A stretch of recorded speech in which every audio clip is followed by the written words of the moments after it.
flatmate of missing Queensland teenager Pheobe Bishop has spoken out just hours before being taken into police custody. In an interview with the Daily Mail, James Wood shared his account of the morning Pheobe disappeared. He alleges an argument occurred whilst driving her to the airport, then claims he pulled over and walked away from the car with their other housemate to give her her own space.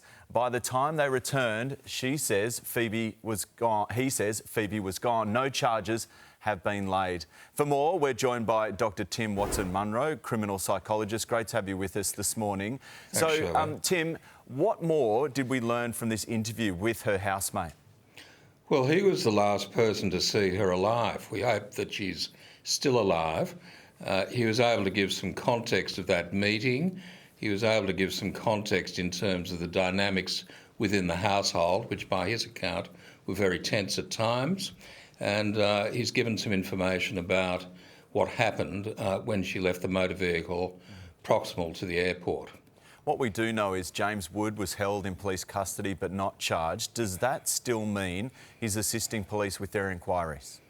Well, he's been there for nearly 20 hours now, pardon me, and one would assume that he's still assisting the police with their inquiries.